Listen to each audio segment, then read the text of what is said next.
Mesdames et messieurs, votre bulletin sportif Formule 1 dans les tribunes du Grand Prix de Chine des acclamations car Lewis Hamilton vient de faire sensation. Pour le premier week-end sprint de 2025, le Britannique avec sa Ferrari décroche la pole position de la course sprint qui aura lieu demain. Ne la ratez pas celle-ci les amis, 3h45 du matin, oui c'est tôt, mais ce sera un moment historique. Une Ferrari en pole, ça c'est pas historique, mais Lewis Hamilton pour sa deuxième exercice de qualification de l'année après celui du Grand Prix d'Australie. Là c'est pour une course sprint, mais l'effort est beau et la performance est magnifique. Il devance de 18 millièmes seulement le champion du monde en titre Max Verstappen. Alors qu'on attendait les McLaren qui semblaient très rapides, Oscar Piastri termine 3e et Lando Norris déçoit avec une 6e place. A noter que Charles Leclerc s'élancera lui 4e sur la grille. Côté français, le rookie Isaac Hadjar est le meilleur de la qualification sprint avec un 15e temps. Pierre Gasly, visiblement gêné par une autre monoplace, ne peut faire mieux que 17e. Esteban Ocon est juste derrière, en 18e position. Je ne sais pas, il faut que je regarde ça de plus près. Mon premier secteur était vraiment solide. C'est principalement dans ce premier secteur que j'ai amélioré mon tour. Mais un peu partout. Il y a encore du temps à trouver. Hein. Et je vais faire en sorte d'être certain qu'à la prochaine qualif demain, je serai prêt. Mais c'est incroyable de vous arrêter devant le panneau numéro 1 dans une voiture rouge. C'est incroyable. D'abord, votre satisfaction, votre émotion qu'on imagine à l'issue de cette séance. Oui, mais en même temps, on n'est pas champion du monde. Il faut se calmer.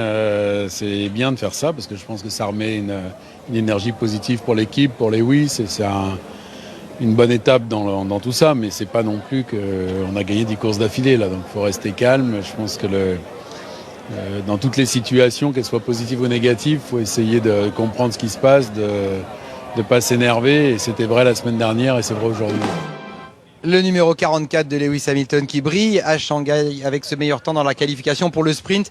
Adrien Tambay, ça paraît assez exceptionnel quand on a vu la déception de Ferrari le week-end dernier en Australie. Et puis surtout, c'est que le deuxième week-end en rouge pour Hamilton. Ouais, franchement, une qualification fabuleuse pour Lewis Hamilton, surtout après les FP1 où on voyait vraiment les McLaren devant. Et là, il nous a sorti un tour fabuleux. On l'a vu depuis le début du week-end, très à l'aise ici. Et surtout une Ferrari qui fonctionne avec un train arrière planté. Il a amené beaucoup de vitesse dans le premier virage. Et le tour a été parfait jusqu'au bout.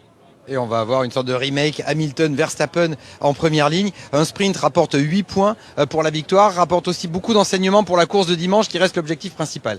Oui, parce qu'on n'a pas beaucoup roulé en essai, on n'a eu qu'une séance d'essai libre, donc pas beaucoup de longs relais. Ça va être pour ceux qui ne se battent pas pour les points, peut-être un test grandeur nature pour la course de dimanche. Et puis pour les autres, il va falloir quand même aller chercher les points. Donc on aura des enseignements à tirer. On sait qu'il n'y a pas de parc fermé entre le samedi et le dimanche, donc on va pouvoir régler les voitures, repartir d'une feuille blanche. Ce sprint sera à suivre à 3h45 du matin sur Canal+ Sport, puis la qualification pour le Grand Prix sera plus tard à 8h.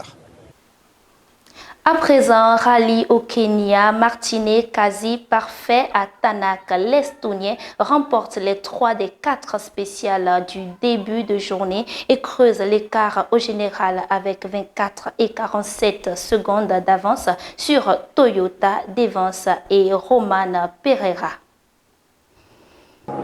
Il faut voir ce qu'on arrivera à faire demain. Matinée quasi parfaite pour Ott Tanak au Kenya. L'Estonien a remporté 3 des 4 spéciales du début de journée et creuse l'écart au général avec 24 et 47 secondes d'avance sur les Toyota Devance et de Rovan Pereira. Le Belge Thierry Neuville a quant à lui écopé d'une pénalité pour départ anticipé et pointe à la 4e place au général. Côté français, Adrien Fourmeau est en grande difficulté, loin, très loin avec une 19e place au classement après 6 spéciales.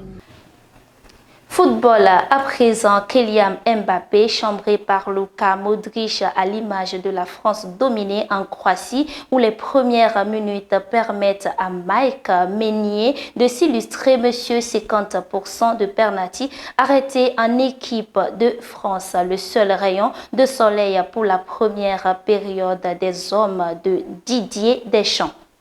Pas grand-chose qui m'a plu dans cette première mi-temps. Après, on peut parler de plein de choses, mais entre voilà, les erreurs techniques, dans les orientations aussi,